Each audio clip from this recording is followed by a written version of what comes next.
Hello, good morning. चलिए, आप लोग तैयार हैं? ठीक। तो सबसे पहले मैं आप लोगों को बता दूं कि आप लोग भी 2-3 काम जरूर कीजिएगा। एक, वीडियो को लाइक कीजिए, अच्छा लगे तो। अच्छा नहीं लगे तो कोई जरूरत नहीं है। अच्छा नहीं लगे तो वीडियो को लाइक करने की भी जरूरत नहीं है, लेकिन देखिएगा पूरा। हो सकता है कोई पॉइंट ऑफ व्यू आपके लिए कोई ऐसा पॉइंट हो जो आपके काम आ जाए, जो आपको अच्छा लगे। दूसरी बात, सब्सक्राइब कीजिएगा। सब्सक्राइब करने से फायदा ये होगा आपको, मुझे कुछ होगा कि नहीं पता नहीं आगे आपको, लेकिन आपको क्या फायदा होगा कि जो भी मेरा वीडियो होगा जो आपके लिए काफी प्रॉफिटेबल होगा, may be some are the profitable for you, तो वही तो आपके काम में आएगा। हो सकता है किसी एग्जाम में अगर आप गए उसमें से 2 ही क्वेश्चन लग गया, 2 ही क्वेश्चन आया, मतलब नहीं है कि पूरा का पूरा जितना पढ़ाया डिट्टो जो आया, ठीक है, 2 आया, वो 2 कम नहीं होता। सिलेक्शन के लिए 1 मार्क्स भी काफी होता है। तो सब्सक्राइब कर लीजिएगा।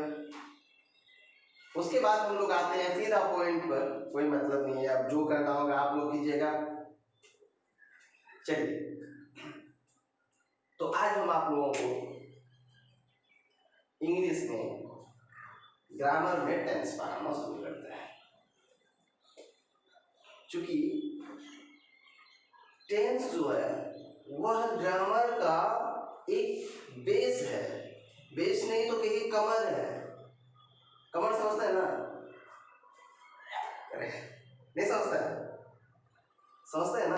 हाँ, तो कमर है जिसके बिना पूरा शरीर अधूरा रहता है। बोला नहीं? ठीक ना? हाँ, तो यह कमर है जिसके ऊपर पूरा भार टिका हुआ रहता है ग्रामर का। आप चाहे किसी भी एग्जाम को उठा कर ले लीजिए, चाहे वो बैंक का हो, एसएससी का हो, रेलवे का हो, किसी भी कोई भी एग्जाम हो आपका, आप उसको लीजिए। उसमें क्या होता है, कम से कम 20 to 30 क्वेश्चन। किस चीज का? वो 20 to 30 क्वेश्चन आपका इंग्लिश से, और यही क्वेश्चन उसमें से 30 में से 20, अगर 30 पूछा गया है तो 20, अगर 20 पूछा गया है तो 15 या 10 क्वेश्चन सिर्फ और सिर्फ ग्रामर से। ग्रामर का आधारशिला है टेंस। अब हम बात करते हैं टेंस।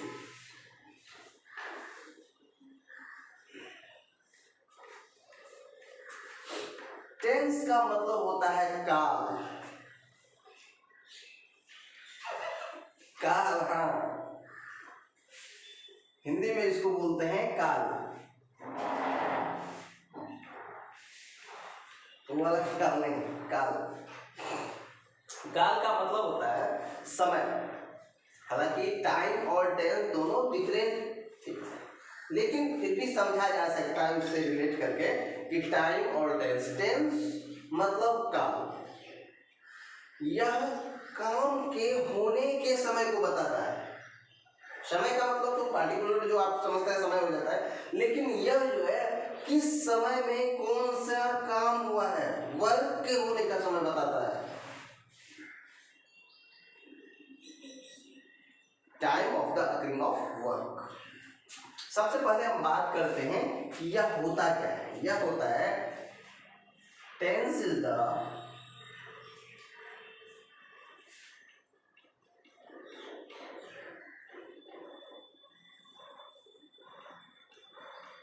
फॉर्म ऑफ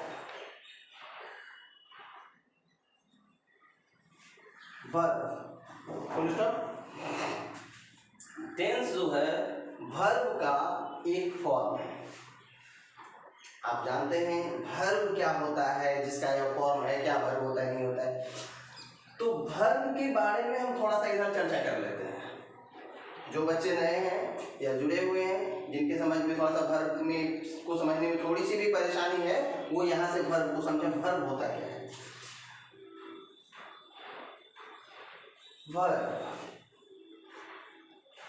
वर्ब होता है ऐसा वर्ड जो काम क्या हो रहा है इसके बारे में बता रहा है। सब्जेक्ट जो कि कुछ भी करता हो, कोई सब्जेक्ट कुछ भी करता है और उसके बारे में कोई जानकारी अगर आपको मिल रही है, किससे? वर्ब से। काम क्या कर रहा है वो वर्ब बता रहा है। वर्ब का कहना है कि मैं खा रहा हूँ, मतलब खाना खाना, क्या है? वर्ब है। सब्जेक्ट खा रहा है। सब्जेक्ट के हर वर्ग को हम, कोई भी काम होगा उसको हम वर्ब बोलते हैं। Verb it express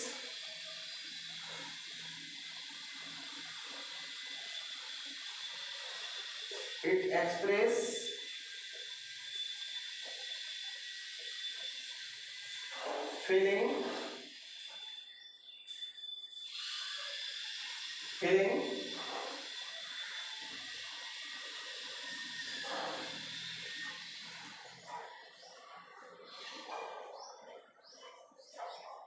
action and emotion of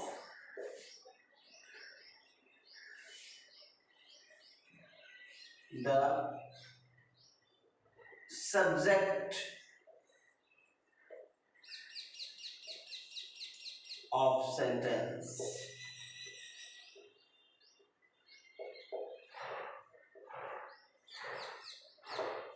sentence के सब्जेक्ट के फीलिंग, एक्शन और इमोशन को बताता है। क्या सोचता है? सोचना वर्ब है। क्या कर रहा है? करना वर्ब है। हंसता है, रोता है, गाता है, जो भी है सब वर्ब, सब कुछ वर्ब है।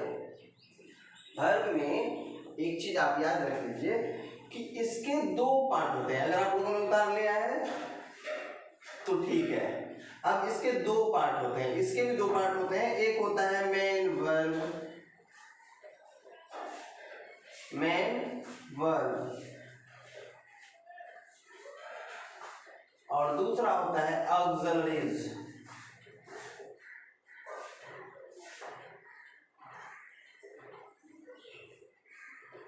Main verb and auxiliaries verb.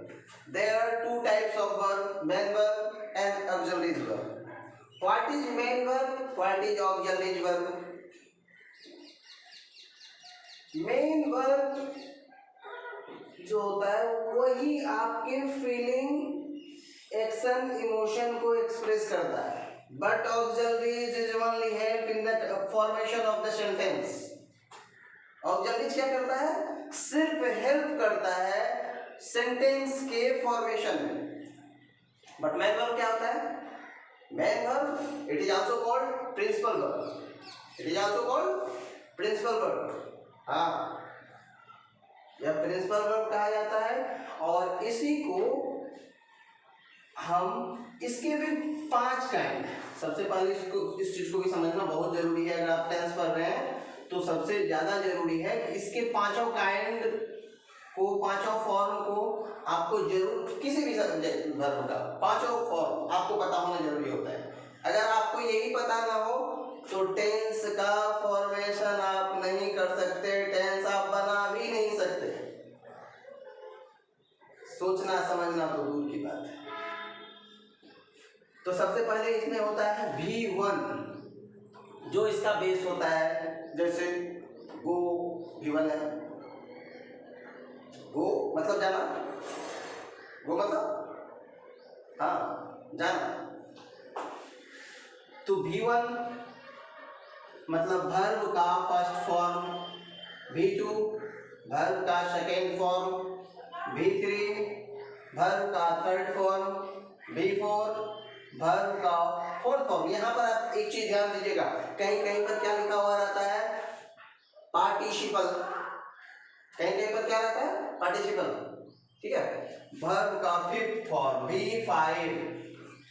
अब यहाँ पर आईएनजी फॉर्म जो होता है, वर्ब का आईएनजी फॉर्म उसी को बोलते हैं बिफोर। और एस और ईएस, एस और ईएस को कहीं पर लिखा हुआ मिल जाएगा आपको, एस और ईएस वर्ब का fifth form. V1 V2 V3 V4 V5 ये प्रिंसिपल वर्ब के फॉर्म होते हैं। Kind of principal verb, there are 5 kinds of principal verb, only type of, not kind of. Principal verb के ये 5 type होते हैं। उसी वर्ब का फॉर्मेशन जो होता है V1 V2 V3 V4 V5 के रूप में होता है, जो कि गो अगर आप लिखते हैं, गो, यहाँ पर वेंट, गॉन, गोइंग, गोज। देखिए, गो, वेंट, गॉन, गोइंग, गोज, इसके रूप का, ये जो रूप है इसका, गो का, इसी का सब रूप है। गो का वेंट भी है, गॉन भी है, गोइंग भी है, गोज भी है। इसका मतलब हुआ कि जाता है, इसका मतलब गो का मतलब जाता है, वेंट गया था, गॉन गया, गोइंग जा रहा है, गोज इसका मतलब भी जाता है। अब यहां पर हम बात करते हैं गो, वेंट, गोन, गोइंग, गोज के बारे में, कि यह कैसे फॉर्मेशन, सेंटेंस के फॉर्मेशन में यह कैसे मदद करता है। तो सबसे पहले हम इसके बाद थोड़ा सा चर्चा कर लेते हैं ऑक्सिलरीज का। इसको अगर आप थोड़ा सा समझेंगे तो इसके बाद आपका फॉर्मेशन जो होगा, सेंटेंस का फॉर्मेशन, वो थोड़ा इजी हो जाएगा। वर्ब में ऑक्सिलरीज में 2 तरह के होते हैं, एक होता है बी वर्ब और दूसरा होता है auxiliaries verb, sorry, be verb and modal verb. There are 2 types of auxiliaries, be and modal। बस इससे ज्यादा अब वर्ब के बारे में चर्चा नहीं करेंगे। अब हम लोग बात करते हैं टेंस में। टेंस में प्रेजेंट टेंस के बारे में आज हम बात करेंगे।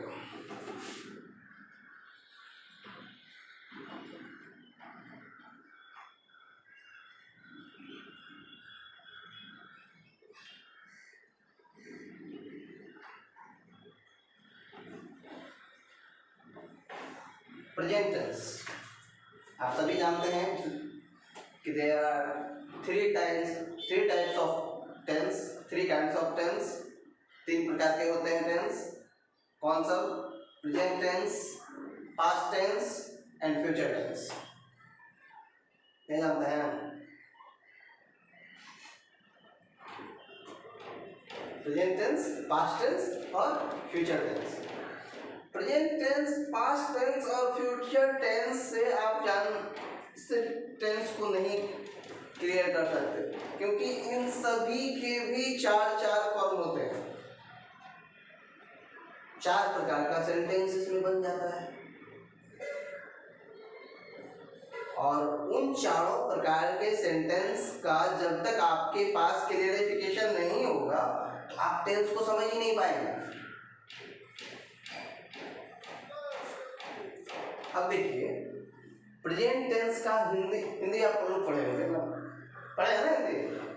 हाँ, हिंदी में इसको क्या बोलते हैं? वर्तमान काल।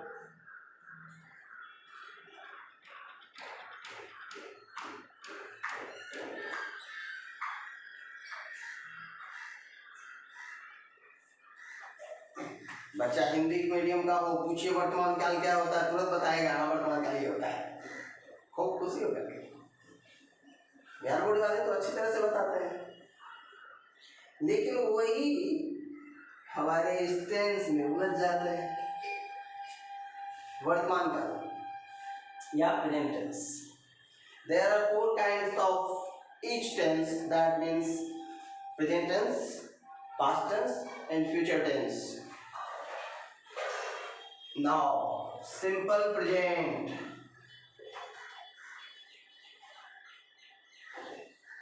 Simple present. Simple present tense. Simple present tense क्या होता है इसके बारे में बस जस्ट चर्चा करने वाले हैं थोड़ा सा. तो सबसे पहले आप एक चीज और देख लीजिए, कुछ टीचर भी पढ़ाते हैं, जैसे कुछ पढ़ाते हैं tense is the form of verb. चलिए हम फॉर्म ऑफ वर्ब पर देख लेते हैं. ओनली 2 प्रकार का टेंस आपको मिलेगा, सिर्फ 2 ही प्रकार का. किसी भी इंग्लिश ग्रामर में आप देखिएगा तो 3 प्रकार का मिलता है, लेकिन सिर्फ अगर फॉर्म ऑफ वर्ब बोलते हैं ना जहाँ पर, तो वहाँ पर सिर्फ 2 प्रकार का आपको टेंस मिलेगा. कैसे, जरा सा दिखाते हैं, देख लीजिएगा, एक दो आप लोग भी सीख जाइएगा. V1, V2, V3, V4 और V5. ये मेन वर्ब के 5 टाइप्स हैं. V1, V2, V3, V4 and V5. ये मेन वर्ब के 5 काइंड्स हैं. V1, V2, V3, V4 and V5. अब देख लीजिए V1 and V5 it used in present tense. In present tense.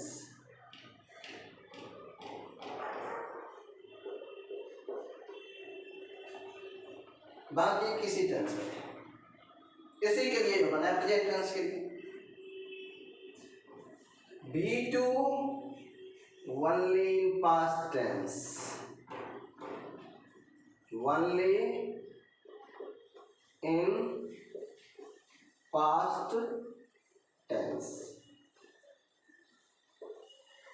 It used only in past tense. V3 and V4 are common in all types of tense. It is common.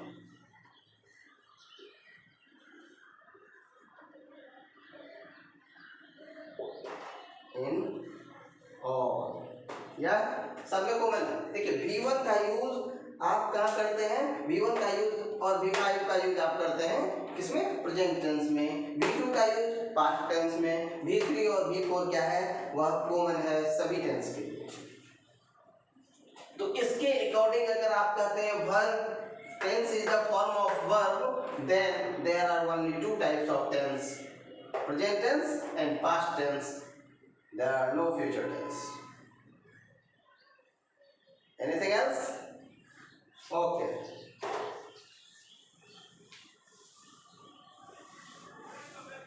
लेकिन हम लोग grammar पढ़ रहे हैं, इसलिए कभी भी ऐसा अभी नहीं करेंगे, क्योंकि बहुत सारे ग्रामर अभी जो भी एग्जाम चल रहे हैं, चाहे वो सैनिक स्कूल हो या फिर आपका बैंक हो, SSC हो, ऐसा कोई नहीं कहता है कि फ्यूचर टेंस नहीं होता है, ये नहीं होता. तो हम लोग तो मतलब थेसिस तो कर नहीं रहे हैं, मेथोडोलॉजी तो करना नहीं है, तो सीधा पॉइंट ऑफ व्यू से, एग्जाम के पॉइंट ऑफ व्यू से हम लोग बात करेंगे. तो एग्जाम के पॉइंट ऑफ व्यू से जब हम बात करते हैं तो सिंपल प्रेजेंट टेंस, जिसकी आप बोले सिंपल प्रेजेंट टेंस, तो सिंपल प्रेजेंट टेंस क्या होता है, यह एक स्टेटमेंट है.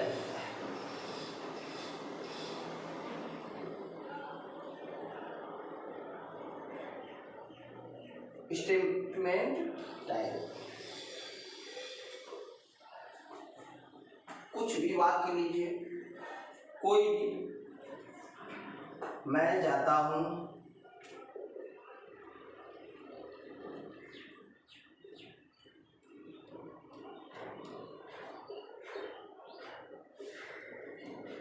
आई गो, आई गो. अब कुछ लोग बताएंगे कि इज मतलब है होता है, कहते हैं, बहुत सारे ग्रामर में भी लिखा हुआ रहता है इज मतलब है, इसका मतलब ये. ऑक्सिलरीज का कोई अपना पर्सनल मीनिंग नहीं होता, समझे. ऑक्सिलरीज का कोई मीनिंग नहीं होता है. वह सिर्फ सेंटेंस के फॉर्मेशन में हेल्प करता है। इस बात को अपने माइंड में डाल लीजिए। Auxiliary is only in help the formation of sentence.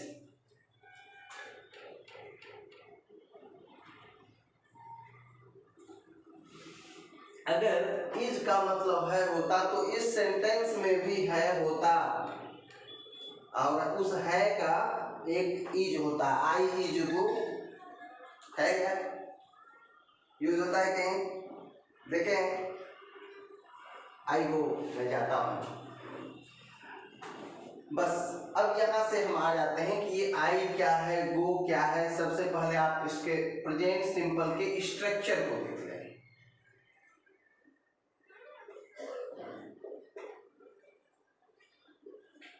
Structure, ये स्ट्रक्चर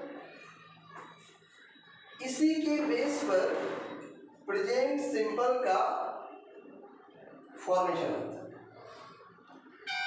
प्रेजेंट सिंपल का जो भी सेंटेंस बनाया जाएगा वो इसी के बेसिस पर होगा, स्ट्रक्चर के बेसिस पर। स्ट्रक्चर में दो चीज, सब्जेक्ट है, वर्ब है। सब्जेक्ट प्लस V1 और V5। सर V1 तो होता है, V5 हाँ V1 देख लिए, V5 है कहाँ अभी निकालते हैं। अगर कोई एग्जाम्पल पर लीजिए, राम जाता है, राम जाता है, इसका ट्रांसलेशन क्या होगा बोलिए? इसका ट्रांसलेशन होगा राम गोज।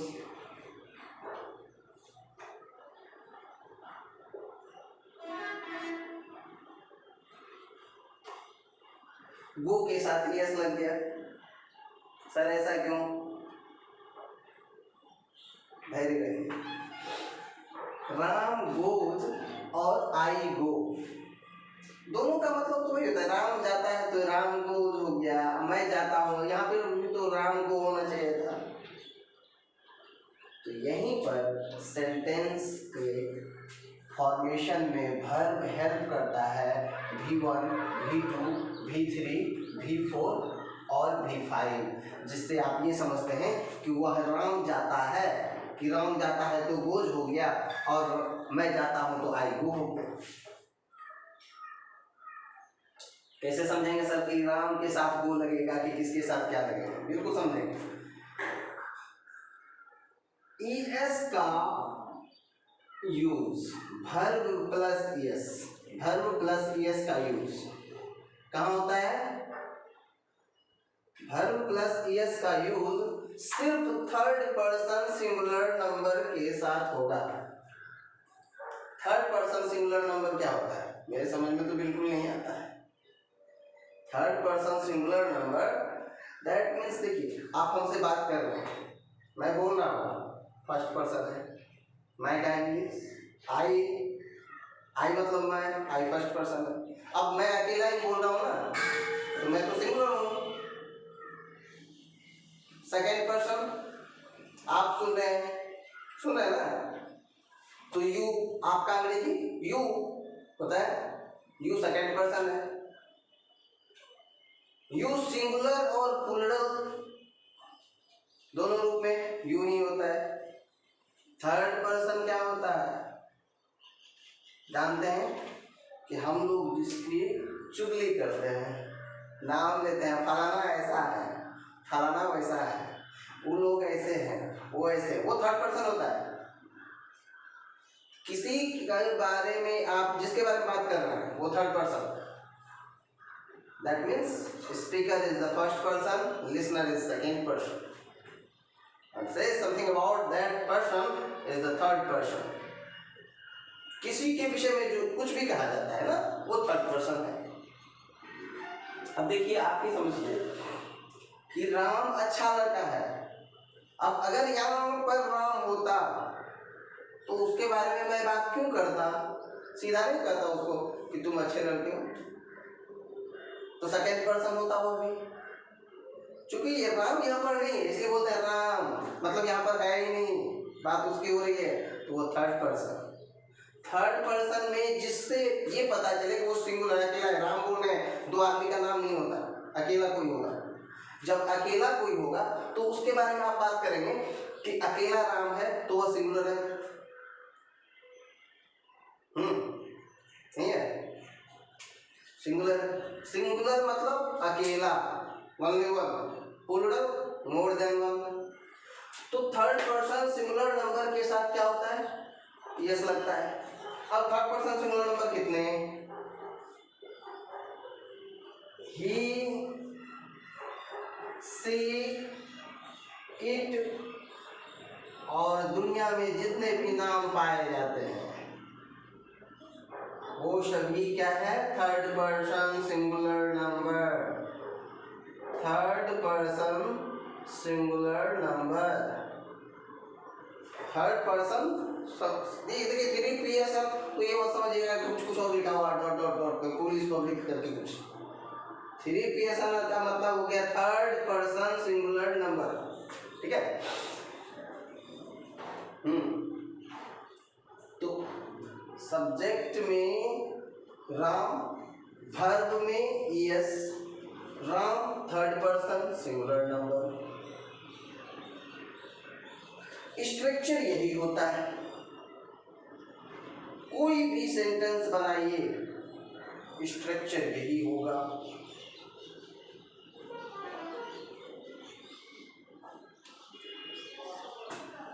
अब हम बात करते हैं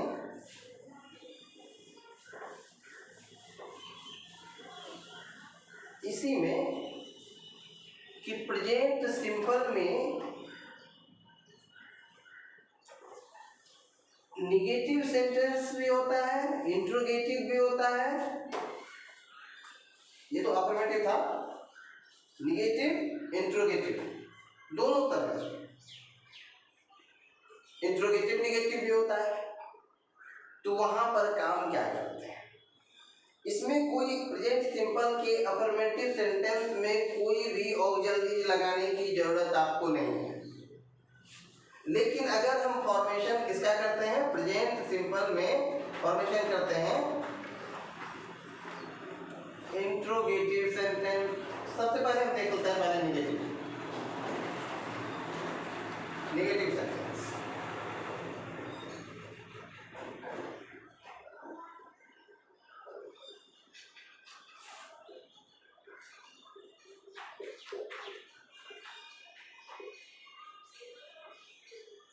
निगेटिव सेंटेंस क्या होता है? निगेटिव सेंटेंस समझिए बात को।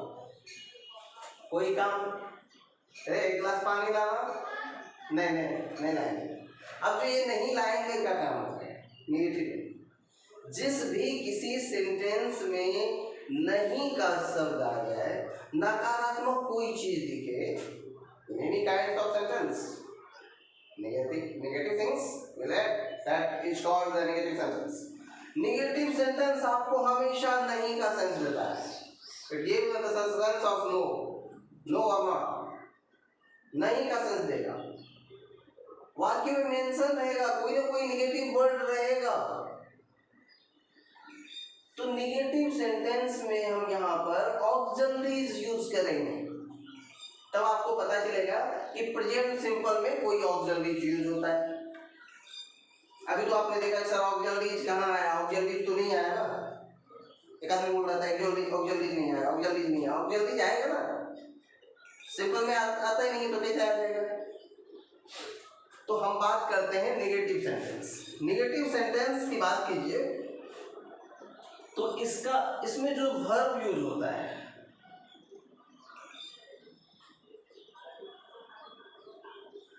तो जैसे ही इसमें वर्ब यूज होगा वह वर्ब आपका प्रेजेंट सिंपल क्या नेगेटिव सेंटेंस, वह वर्ब आपका बेस फॉर्म होगा, यानी V1 होगा। समझे सर? इसमें V1 होगा जी, क्यों होगा आगे बता देते हैं। और इसमें ऑक्सिलरीज यूज करते हैं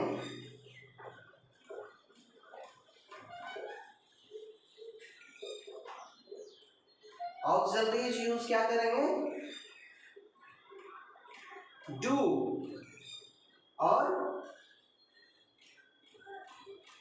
डज। देखिए आप लोग पढ़ते हैं डू और डज, हम लोग भी बाद में सीखे हैं। डज को डूज पढ़ते थे कभी जब बिहार बोर्ड में थे, डज को डूज, ठीक है। तो ये डू और डज इसका यूज करेंगे, यही ऑक्सिलरीज है। और ये ऑक्सिलरीज का क्या है, तो डू और डज ऑक्सिलरीज में मॉडल कहलाता है। डू और डज ऑक्सिलरीज में मॉडल कहलाता है। Do and does are the modal of the auxiliaries.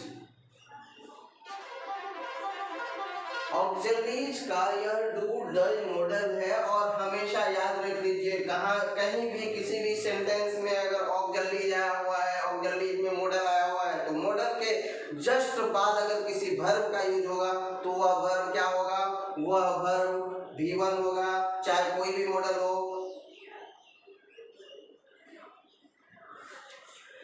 तो डू और डज के बाद आप हमेशा वर्ब का बेस फॉर्म यूज करेंगे।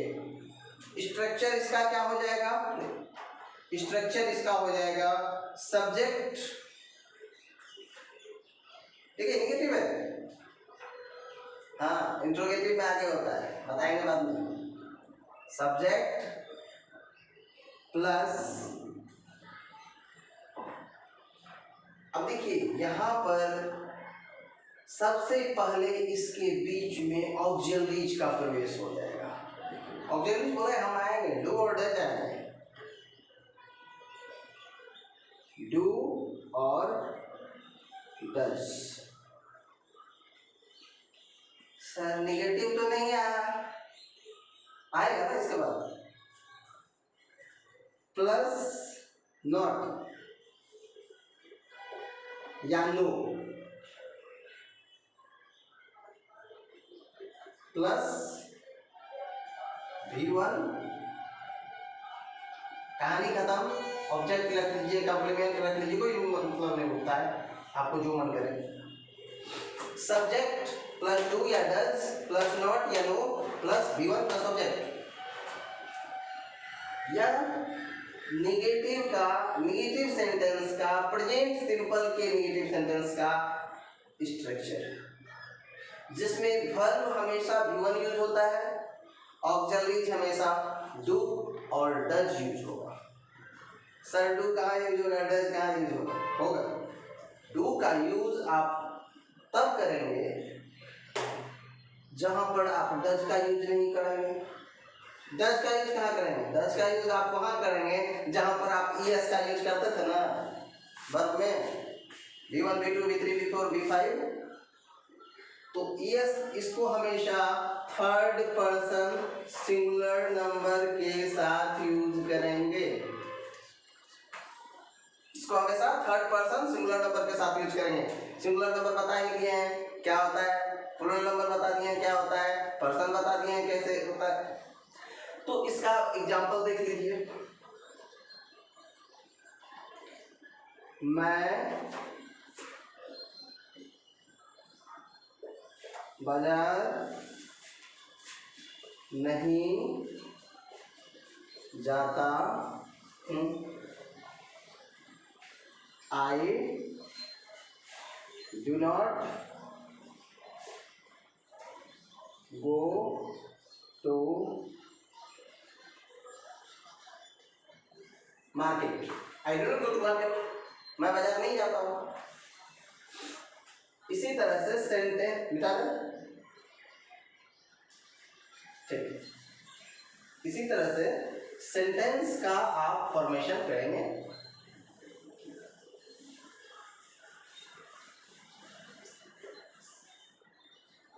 अब देखिए निगेटिव सेंटेंस ही सिर्फ नहीं होता, प्रेजेंट सिंपल में निगेटिव के साथ इंट्रोगेटिव सर कैसे होता है, इंट्रोगेटिव सेंटेंस देख लेते हैं थोड़ा सा।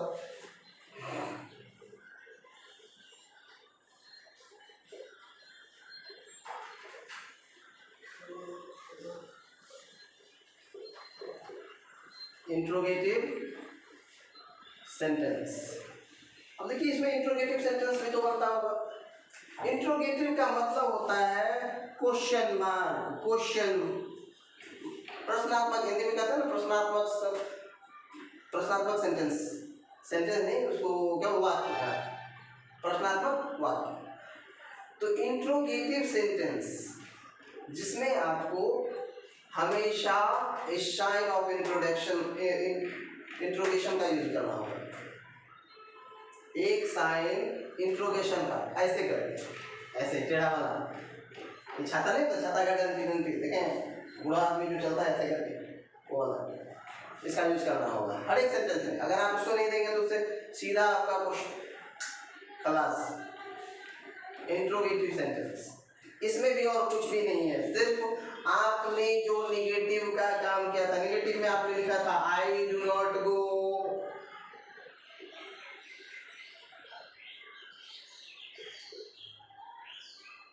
go to the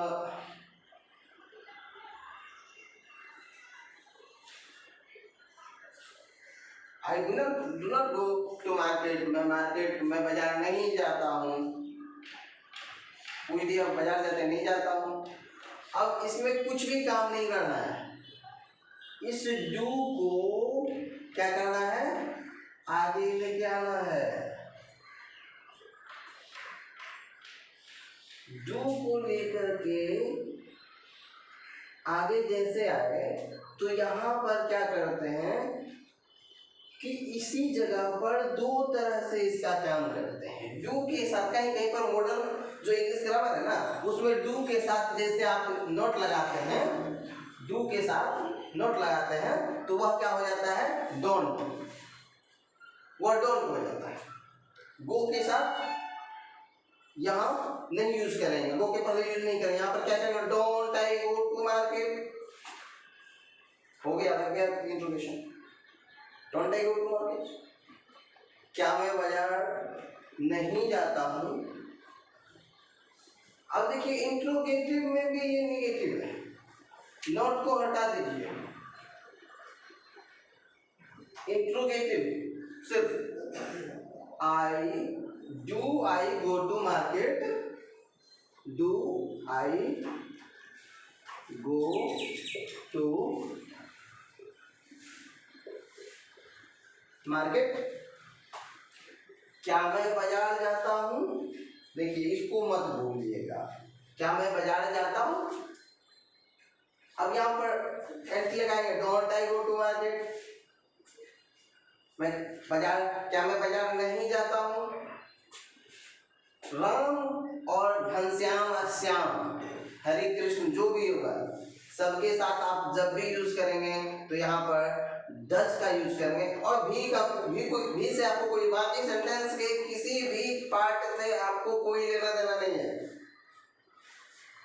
कोई किसी पार्ट में कुछ भी करना नहीं है, आपको कोई लेना देना नहीं है, सिर्फ डू और डच को आगे पीछे कर देना काम हो जाएगा।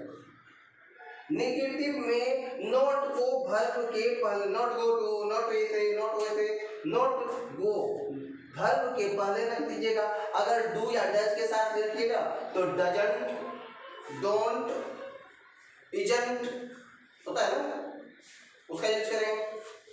तो यहाँ पर do I go to market, ठीक है। चलिए आज के लिए इतना ही, कल हम फिर प्रेजेंट के दूसरे फॉर्म कंटिन्यूअस के बारे में चर्चा करेंगे। तो वीडियो को लाइक जरूर कीजिएगा और सब्सक्राइब जरूर कीजिएगा, क्योंकि नेक्स्ट वीडियो इसी के आधार पर आपको तुरंत मिलेगा, ठीक है। That's all, bye bye.